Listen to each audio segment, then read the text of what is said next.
Okay, everybody, welcome. Startup Grind, for those of you who don't know, is a global startup community which is dedicated to education, inspiring, and connecting entrepreneurs. We've been a member now for just over a year. This is our 4th event, and we're continuing to try to expand our marketplace within the Durham region, getting people talking about entrepreneurship and bringing in experts who can tell us all about that. So we're looking for people who can inspire you. And I can't say that I've met somebody anywhere more inspirational than Carl. We had a chance to talk last week on the phone and got some great ideas. Carl Rodrigues is the president and CEO of SOTI.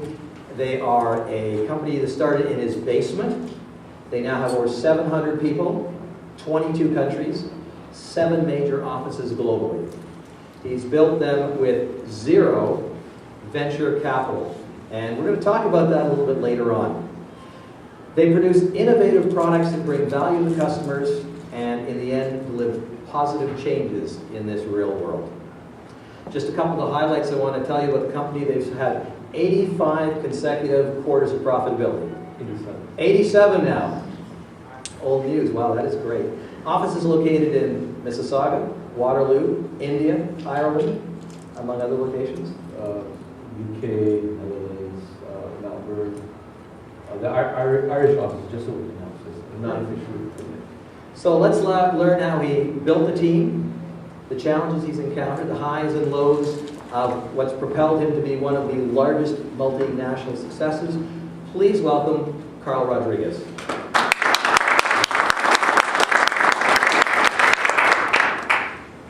That was a Durham region welcome. Please welcome Carl Rodrigues.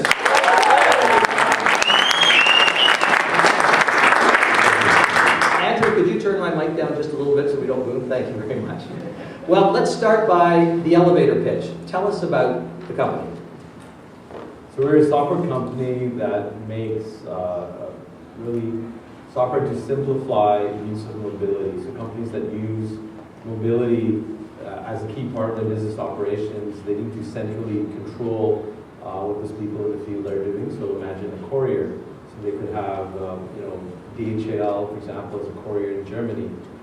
They could have people all around the world, and if those apps and those devices don't work, they can't deliver their parcel, and their customers in the end will be happy. So with our kind of technology, you can centrally control. You can update those devices, you can fix stuff, they can watch what's happening on the screen, and from a very far away place, they can actually make sure the entire operation is running really smoothly. So that's in a quick summary of what we do as a software company. So can you tell us about the evolution? We talked about when you started in the early 2000s, where you started and where you've come to today.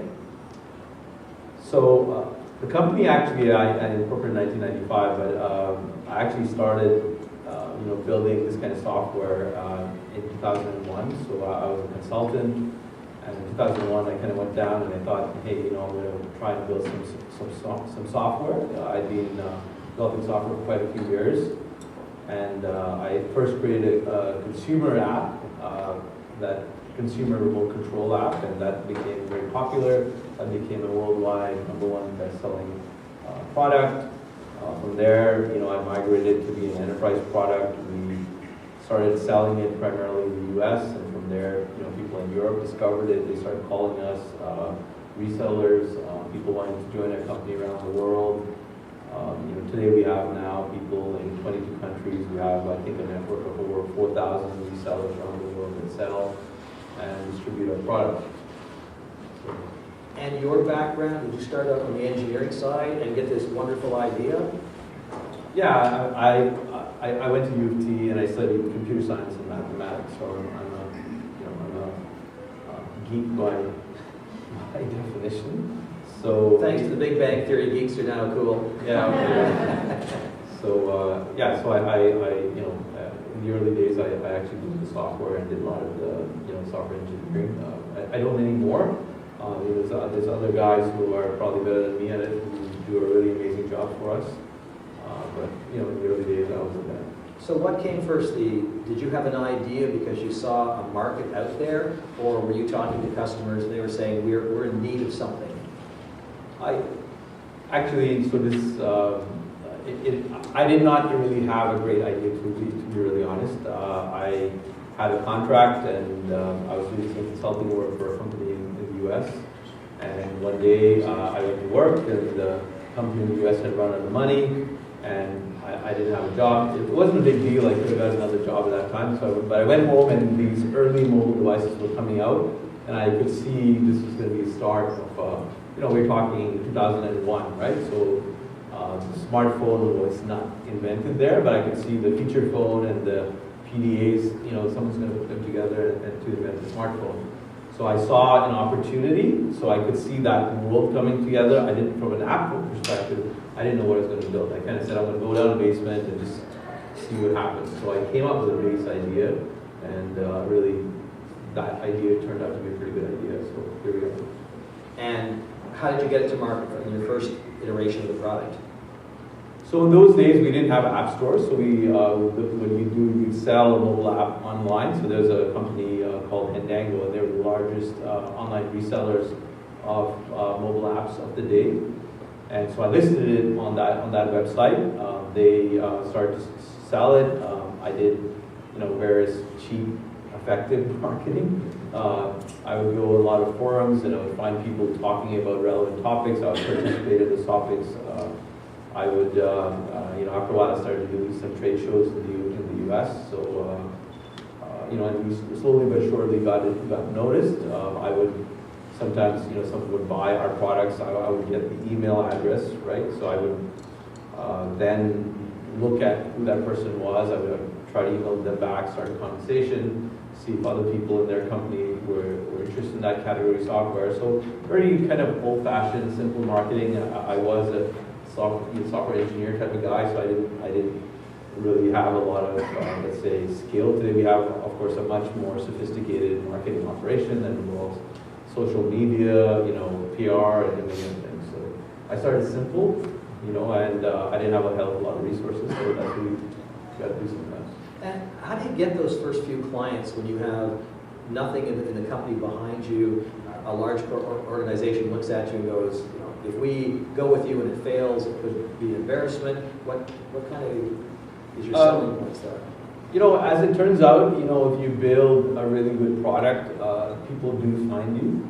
So when I built my product, I started selling online, and within a couple of days, the early consumer version of that product, people started to buy it. I then later on morphed it to an enterprise product because I saw a need in the enterprise. I remember our first big order. I'm sitting in the basement, the phone rings, and I picked up the phone and I answered the phone, and there was a British lady at the other end, she said, "Can I speak to sales?" And I said, "Sure." And I said, I put the phone down on my little fold-down table, and I picked it up a couple of seconds later. I said, "Hello, sales." It was from a very large retailer in the UK, and prior to that, my sales were like 20 licenses to this person, 15 licenses to that person, and she wanted to order 40,000 licenses.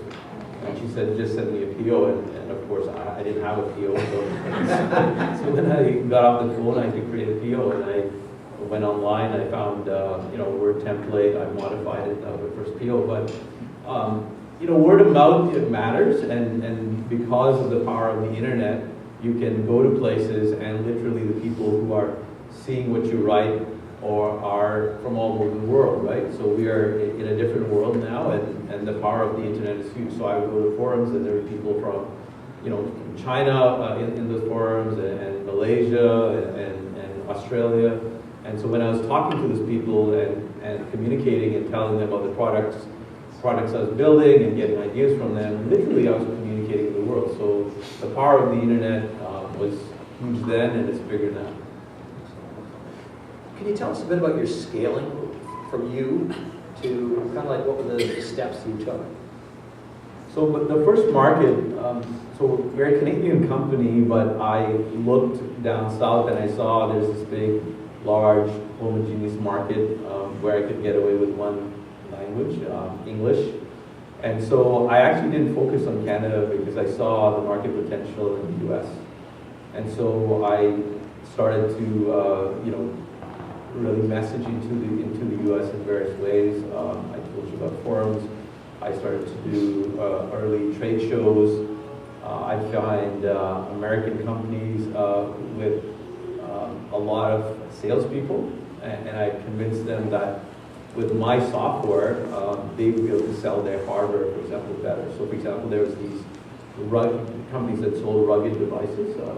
You know, if you go to Home Depot, you're going to see those pistol grip kind of things where they're scanning the barcodes. Those are called rugged devices. So I go to those manufacturers, and I knew they had salespeople throughout the U.S. So I knew if I win this company over and make them think that if they go to the customer with a combined unified solution, suddenly I gain a sales force of 200 people across the U.S., right? So I did those sort of smart things, and I modded my product to make sure it actually you know, gave them reason to talk about my software. So I found those kind of companies. Microsoft was one of the companies with the early mobile devices, so I went to trade shows where Microsoft was around, and I convinced them that you know, to sell the early mobile devices that was running a Microsoft operating system, that using our software to demonstrate their products and all, because you could remote control, so you could from a notebook you could see the screen of a mobile device, you know, and then if you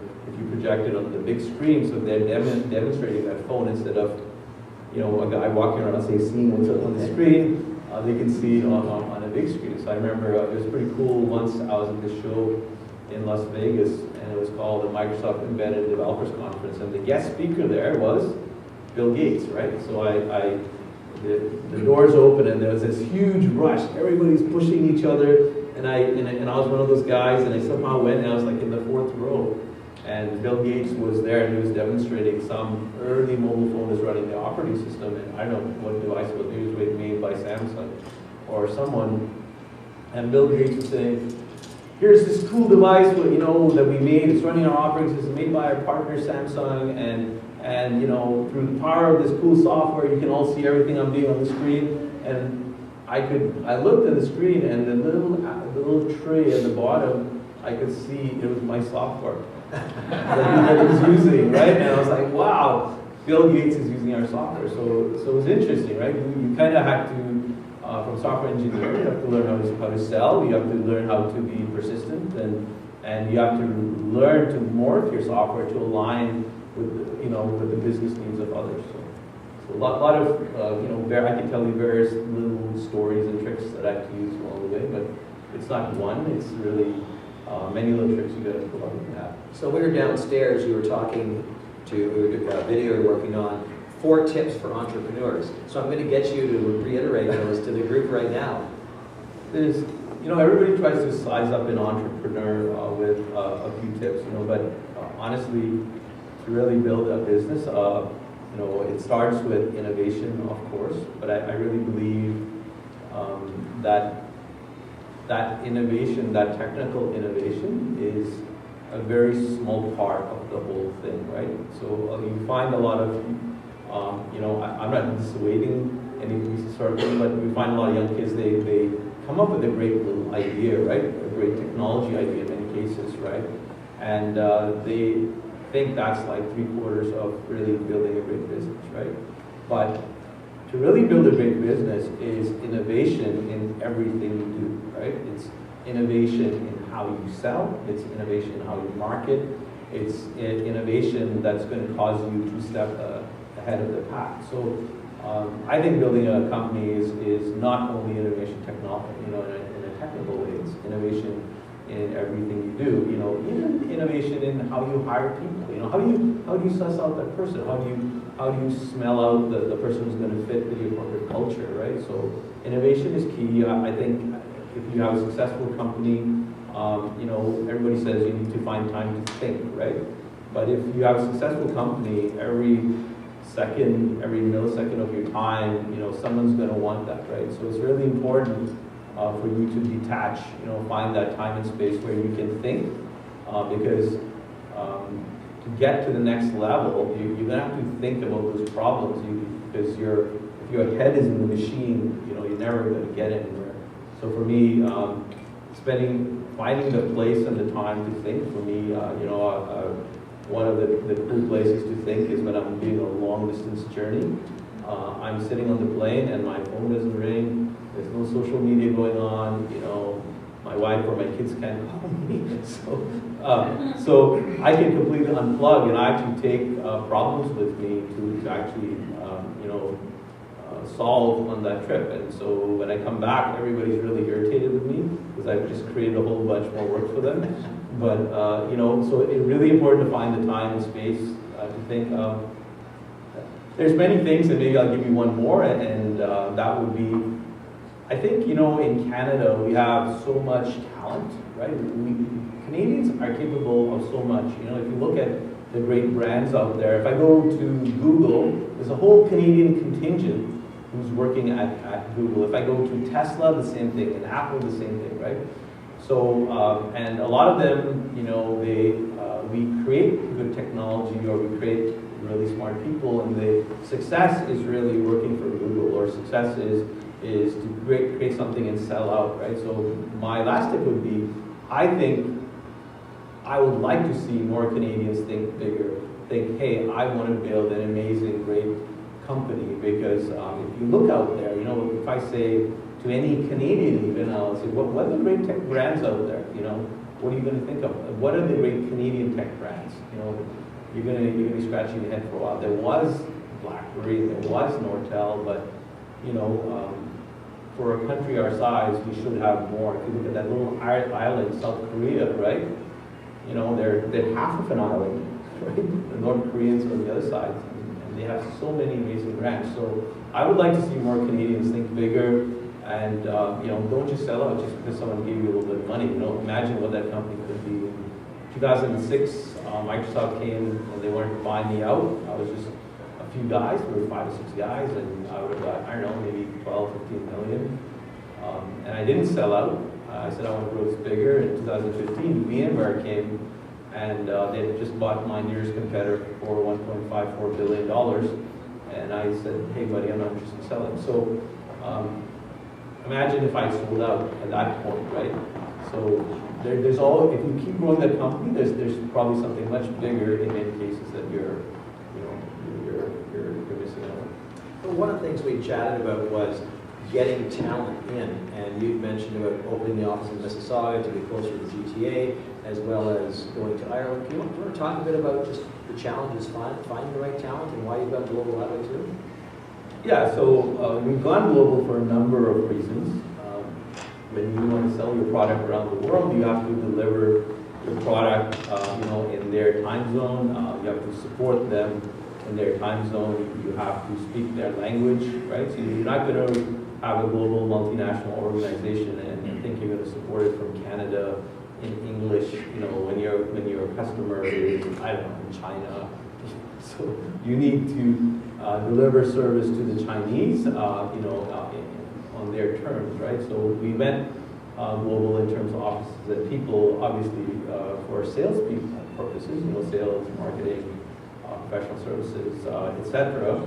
But there is in Ontario, certainly there's a huge shortage of technical talent, right? So we, at the rate we needed to grow, we couldn't find that level of talent here. And at one time, when a few years ago, it was fairly easy to bring immigrants to the country. So we went to the Ukraine.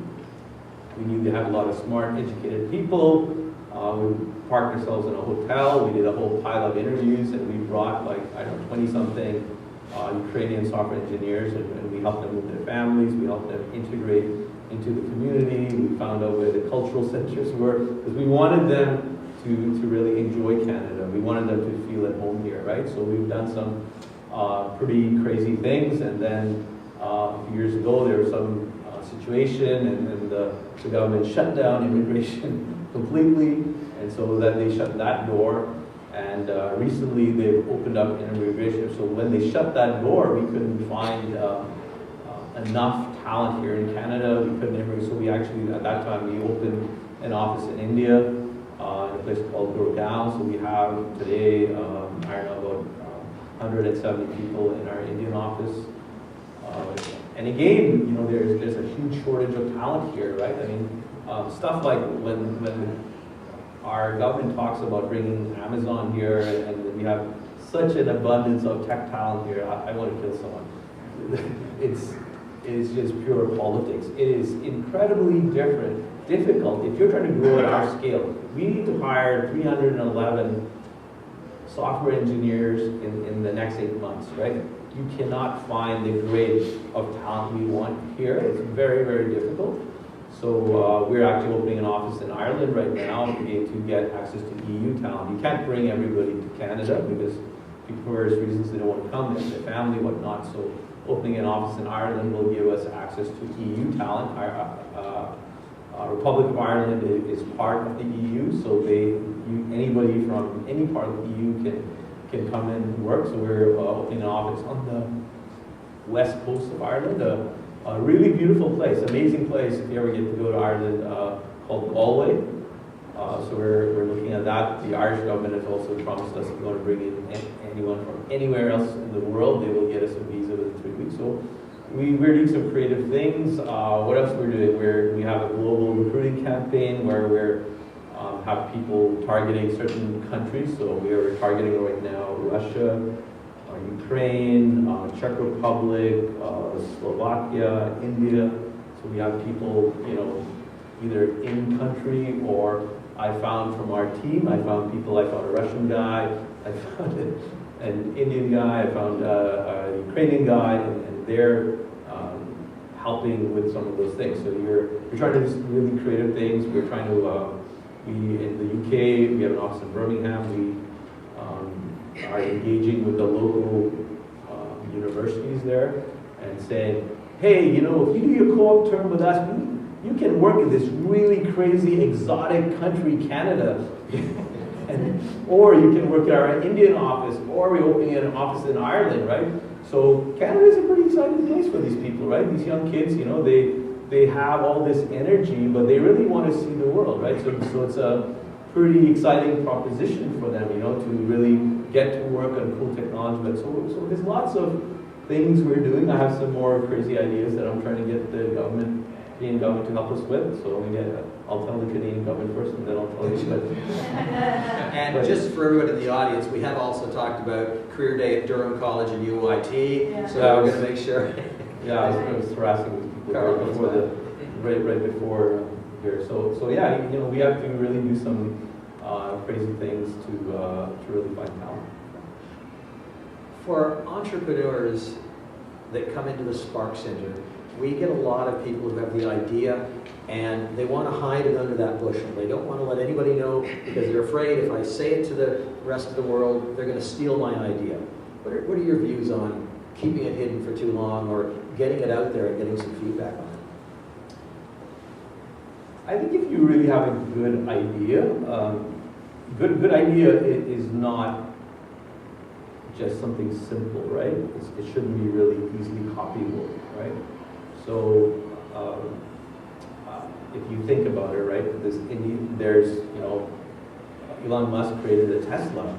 It's out there, right? He's not keeping a secret about it. It's not going to be copied, but there's a lot of smarts, there's a lot of technology in it. It's not so easily copyable. Even if you take away apart the whole thing, there's a lot of brains, there's a lot of human capital that really is behind that car, right? So I think if you have a really great idea that's truly differentiable, you know, and there's human capital behind it, then it's sooner or later you got to get it out there.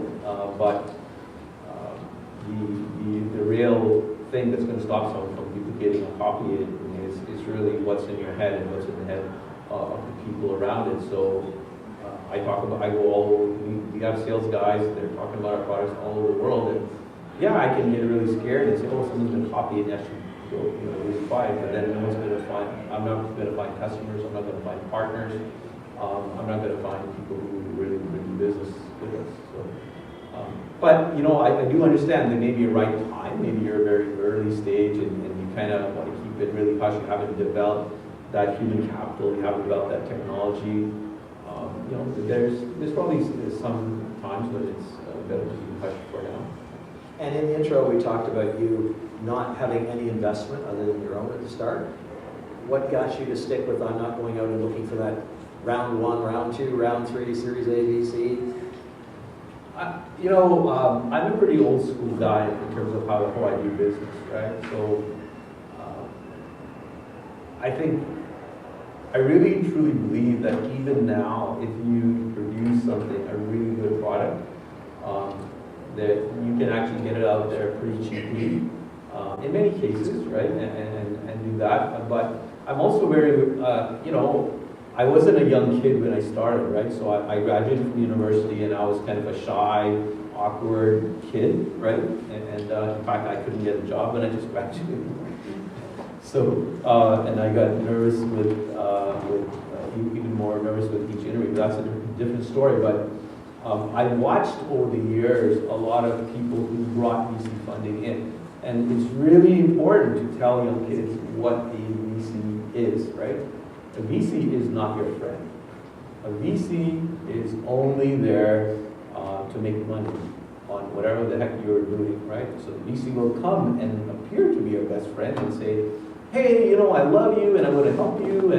But the moment a VC puts $1 into your company, they're going to want to get, $10, $20, $30 back within 3 to 5 years. And they're going to, the first year they might be quiet, by the second or third year, they're going to start moving the furniture around your office. They're going to start getting into the heads of your senior management team. We should exit, the time is right, and they're going to change that vision for you. So if you're a long-term person, if you really think you can build something in this company, be very careful who you allow into your house, right? So make sure that if you take money, they're aligned with your long-term vision. So I've seen what VCs have done, and I had seen in many companies, and so personally, I steered away from them. And we are a profitable company. We're being consistently profitable, and that's where what we do with our profits, we reinvest them back into the company. So that is our VCs,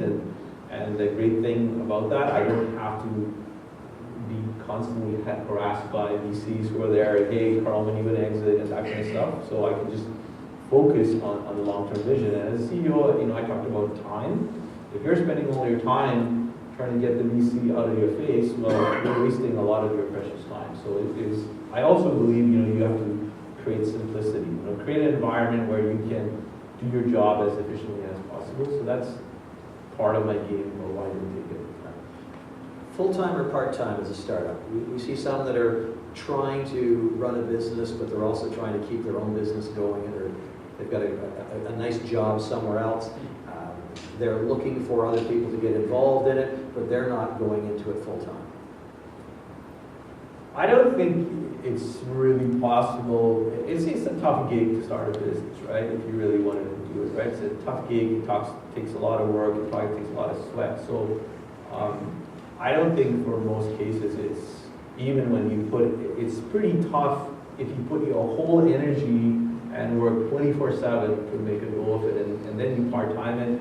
I don't think that's going to work most times. So my advice would be, give it your all, give it your heart, and give it your soul. And if it works, it works. But at least you've truly done it. I have a lot of friends who did the part-time thing, and I got to say, none of them succeeded. And I would say one of them, I thought had a pretty cool product, and it never made it. Just didn't give it what they didn't want to. He said, I don't want to risk my salary and whatever, and I wouldn't advise someone, I won't go and tell someone you should do that. That's got to come from you, because if I advise someone to do that and their business fails and then they have to sell the house and all the rest of that, then I would feel really guilty. But my instinct is, if you can, go full speed. You will. And mentorship for a startup, if you're coming up with that idea, do you subscribe they should find good mentors? Should they set up a board of directors, at least advisors to work with them? I didn't do that. So if you can find really good mentors, yeah, sure, it's awesome. But good mentors, I don't necessarily believe have to be a board of directors. There's probably people in your life, people you trust, friends you grew up with, who will not be scared to tell you that you don't know what you're doing, or, I have, if you like, a couple of people like that. I had a good buddy I went to school with, and he knew me, from very young, when we didn't have money and we had to,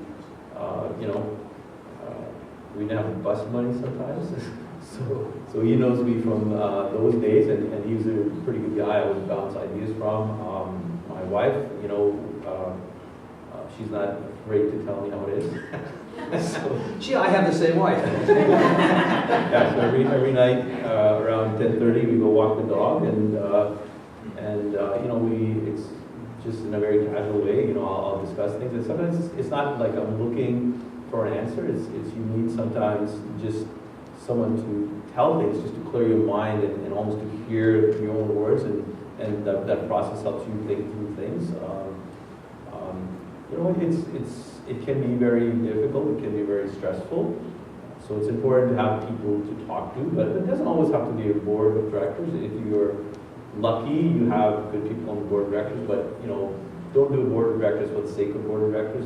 Make sure if you have board of directors, they're people you really believe in, because otherwise that can be a pretty good waste of time as well. So for me, I really try to optimize every second, and I think people are human as well. We have families, right? So I have 2 teenage boys, and and my wife, and I got to balance, so time is of the essence. So I do a lot of little things to really help me manage both. I want to keep the business going, but I also don't want to be divorced, so I got to make it work. Well, we thank you for coming here tonight and coming away from your family to do this, because it is quite a hike. When you're talking to people within your own corporation, what do you do to promote the innovation? Whether it's an idea for technology or it's an idea for just growth of the company. Do you give them time? Go off and do that 10% of your job, just focusing on something, new ideas? In a company you have various types of people, right? So as I mentioned before, innovation is everything, right? So I don't believe innovation is just technology, because an innovative sales approach could even compensate for, let's say a weakness in your technology, right? How you sell it, how you pitch it, how you market it, how you package it, right? So when I see people who, have that extra creativity, right? I find ways to actually encourage that, right? And different people are encouraged, but in different ways. So if I see someone who's doing something, I'm going to give them a bit of extra time, or try to understand what is that need for them to do a better job. And sometimes I will see the opposite. I can see somebody struggling with something, right? So right now we're trying to, we have if you like, a new sub-product, and I can see that thing was given to one guy and say, hey, go figure out how to sell it, go figure out the strategy of how to target it, what kind of companies would actually use this, go find customers. He's got a lot of problems, and I can see he's struggling with it for quite a long time. So I've relocated my where I sit. I'm sitting in his cubicle now, right? And so I'm sitting there, and during the day I'm busy with my meetings and I'm in and out there, but I get a chance to hear what he's doing, and I get a chance to really talk to him and guide him. So there's different techniques that CEOs can use, and I think it comes back a lot to intuition, right? So you got to smell where there's smoke, and you got to go to that smoke and figure out, how to turn that smoke into a sunny day, sort of. Right. Well, I'm going to turn it over to the floor. Sherry, can I get you to turn on our microphone? Yes. And what I'd like to do is we're going to pass the microphone around for any questions. Think about your question as a tweet. You've got 140 characters, so no big long preambles. First question, here we go, Chris. Thank you. Okay. Chris Gillis, Durham College, and thanks so much for your wisdom. It's been really interesting. I want to pick up on your comment about talent being hard to find. And I wonder if I could ask you to unpack that a little bit, because I think we know that academic institutions, that they do a really great job. I'm not sure industry sees it quite that way, so I'd be really interested to understand a little bit more about your challenges in actually finding talent for your expansion.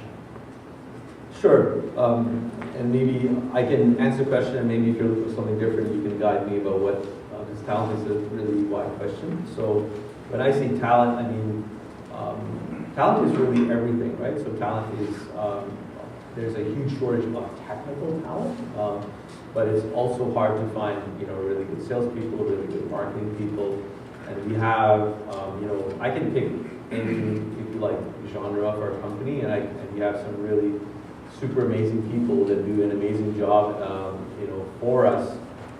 The biggest problem being a software engineering company, if you like, is technical talent, right? And so I need to kind of be creative. I was talking, I forget the gentleman's name, to him about really talent in this area. There's Durham College and UOIT in this area, and we don't really talk to them, right? So it's probably a good idea to go talk to them.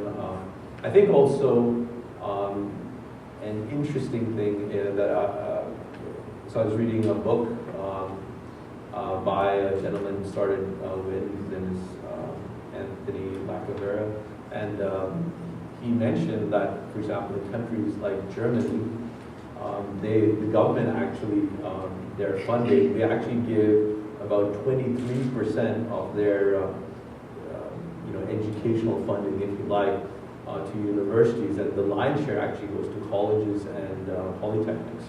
And the reason is Germany, who's one of the model, if you like, creative economic countries in the world, sees this split differently. So they see it as, I need a few really good engineers, and I need a lot of people to build the car and do the other things. So their investment is different, right? So even myself, I'm thinking, the obvious place is really going after the universities. One of the cool things is actually to really understand that there's really a lot of smart people in colleges and polytechnics and those sort of things. We are actually changing our strategy to really go after both sides, right? So is there something else you're looking for? I'm sorry. Yes. Thanks. I guess I was thinking along the lines of when you look at students who graduate and come out of programs, colleges and universities, is that fundamental raw talent or the knowledge base that you need to work with, is it there at that point? So is it a lack maybe in the educational programs that is part of the problem? Oh, okay. Or is it something else? I just didn't know whether it was raw numbers or whatever. Okay, I got you. So there's a recent survey that was done, and it shows that from our top programs, computer science, computer engineering, those particular areas, for our universities, that our highest ranked universities, we lose right off the gate as soon as those kids graduate by approximately 70% going straight out of Canada to the U.S. Right. So now Canadian companies have to deal with that remaining, and if you like, not trying to be rude, that picked over remaining group. So the Americans have taken the, probably gone after certainly the best and the brightest going straight. And so now we're stuck with that 30%. And if you look at where that 30% goes, a lot of them, the American companies have been putting their branch plants in Canada, right? So if you look at Waterloo, there's a big Google office there. Apple has, on the way here, I heard one of our really good guys, he just resigned and he's gone to work for Apple here. So it's a big problem because we lose kids to American companies immediately as soon as they graduate, and the rest of them, a big chunk of that 30% actually go after the fact. So why are these kids doing this? Well, they're attracted by the brand names. Our universities themselves are attracted by the brand names, and they encourage them to go work for these brand names. there is, of course, if you like, a primary problem as well, where we have a lack of kids interested in STEM kind of subjects, right? So most people, a lot of kids in high school, they make this determination that mathematics and sciences are very difficult, so they don't go into these programs. So there's a lot of problems. I don't really believe our education system is wired to really produce the level of talent we need. Women, we teach them to think that maths and science is a male thing, right? So if you think about it, we're going to solve the world's biggest and the world's toughest problems with maths and sciences, right? And we're really teaching, if you like, half our team that this is not for you, right? So we have to get women interested in maths and sciences. We have to get a higher percentage even of the men in maths and sciences. I'll give you a story, right, to put it in perspective. This is a topic I could talk about for 10 hours, but I have 2 boys, right? So one of them goes to a private school, and one of them goes to a public school, right? The reason we have one in the private school is we obviously love them much more, right? We actually put them both in private schools. My younger son didn't like the private school, so we moved into public school. So anyhow, so my son, he gets to this, I don't know what it was, grade 10 or something, and they have this computer science class there, and I encouraged him to take it, right? I said, because, computer science is near to my heart. And so he goes, and the guy there that is teaching him something called QB64, which is like 1980s technology, right? And we're supposed to be inspiring this next generation with teachers who are so outdated in their knowledge of technology, just completely turns them off. So all those kids, they would come over and I would try to help them, right? And because they knew that, my son's dad is in computers, so I try to help them. But that teacher successfully managed to turn off all those kids, including my son, said, I don't think this computer science thing is for me, right? So that really hurt me personally, so I went in and I talked to the principal. I said, look, I said, I own a software company. We have people who love this stuff, are passionate, and if I put these guys, and they're pretty young people sometimes, in your classroom to teach them stuff, it would just light these kids up, right? I said, and in terms of, we'll get them to really create apps on mobile devices, on modern tablets and modern phones, and I'll pay for all the equipment. You don't have to worry, but I really think we owe it to these kids to really help them. What an amazing career this can be for them, right? I don't think what you guys are doing here, and the principal had taken some computer science courses, and I said, you understand this stuff is outdated, like this is, Stone Age stuff, right? And he says, yeah, Mr. Rodrigues, great, let me take your phone number, I'll call you back.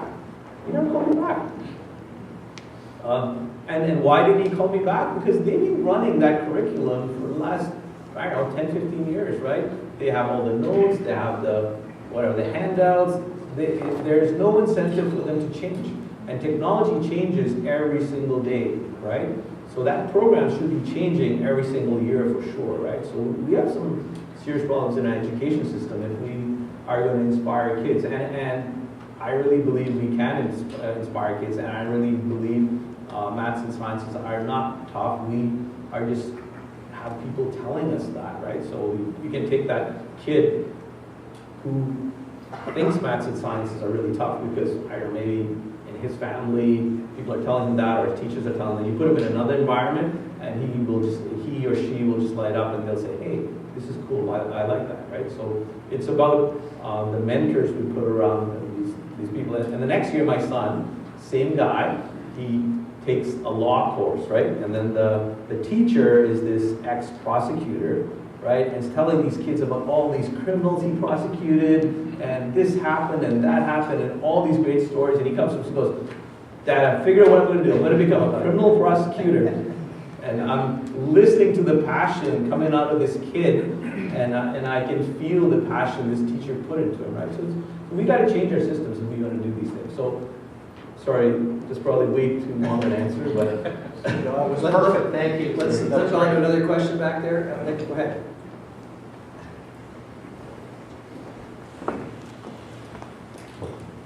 Thank you, and thanks for coming and sharing. This is great. Just a question about, you've gone from a sole proprietor building this thing on your own to a large, global organization. Can you share a little bit about how you kind of went from controlling everything to empowering people down the road? And think about the milestones that you hit along the way and letting go of control along the way, how you dealt with that. yeah, good question. So when you do everything initially, you obviously have a very high standard for everything, right? So a lot of entrepreneurs at some point, they have a difficult time letting control go because you don't trust that, that job is going to be done as well as you would do, right? So, but I think maturity teaches you that find people who you can trust, right? So I have the same problem today because I will not lie, I'm a perfectionist, right? And I want things done really, really well, and I want everything to be done really, really well.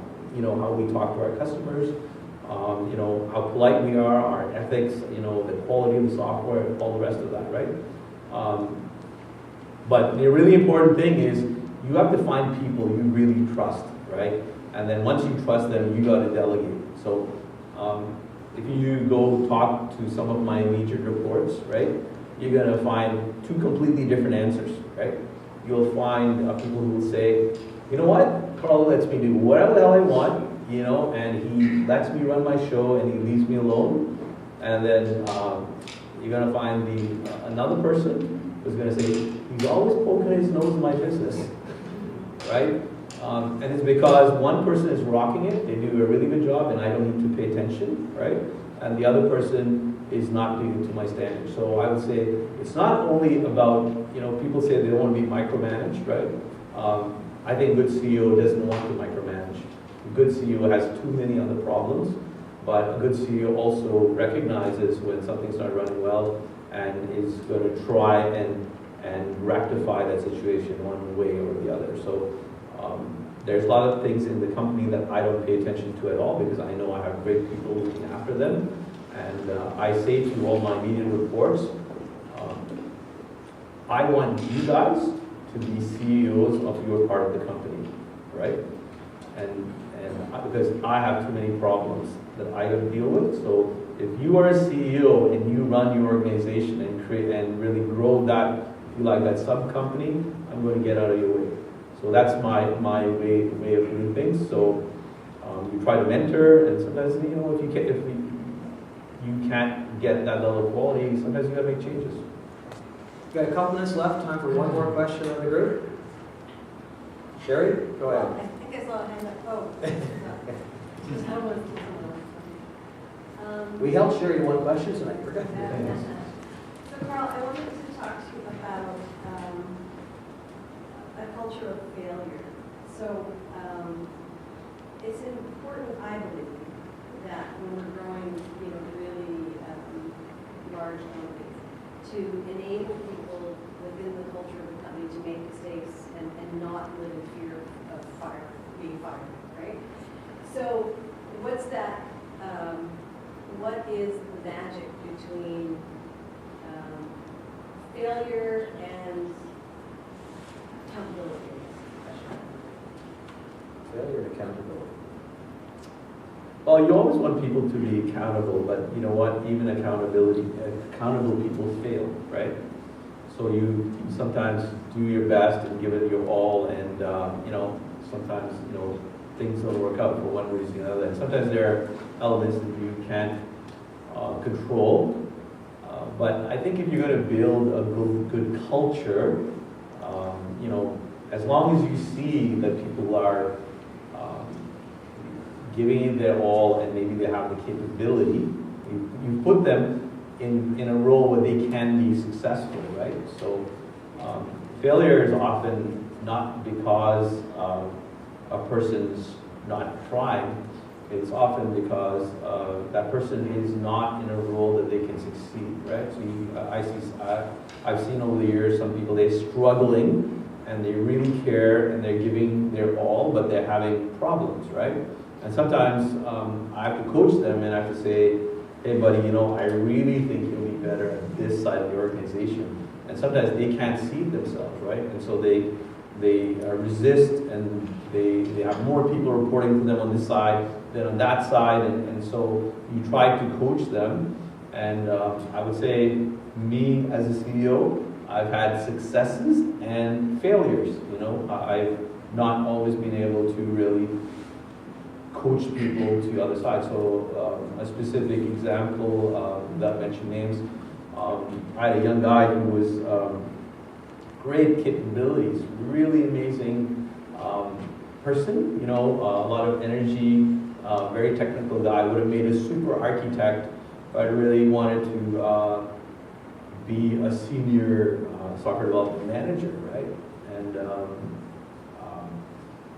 in fact, he managed to convince some of my other senior leadership that that was a good idea, and right from the beginning, I had my doubts, you know, and in this case, I had some people who had been with us for many years, you know, over 10 years, right? And they had been working closely with this guy, and they said, you know, I think this is a good idea, you should go with this. And I actually went and gave him some of my better instincts. And I said, hey, you know what? You're working closer with this guy, you know, you probably know better. And I went along with that, right? And then the guy is struggling, and he's failing all over the place, and then, you know, there's people getting frustrated with him and all the rest of it, but he couldn't. And then I started coaching him, and I said, hey, you know, I think you're better here. But he that's what he saw, right? So you try sometimes to do those right things, and, you know, in the end, you know, you got the company, right? So I lost what could be a great architect, so it's just difficult, right? Sometimes, you know, there's all kinds of failures, and you as a CEO, you got to find a way to make it work. But you also have to always try to create an environment so that, you know, people can fail sometimes, and then they don't get, you know, killed for it, right? So, or really severely punished, if you like, for it. What apps or what are your productivity tools that you work with on a regular basis? And you can't use Stephanie because I've met her and I know she keeps you on track and things like that. She's beyond the app, she's actually the line. But are there things you rely on that way? You mean in terms of software? Yeah, software. Using any new technologies? You know, it's a strange thing. We have a lot of software to do a lot of things and a lot of processes and things like that. But I, you know, being a tech geek, I'm going to say a really weird answer to that. I like to spend as much of my time doing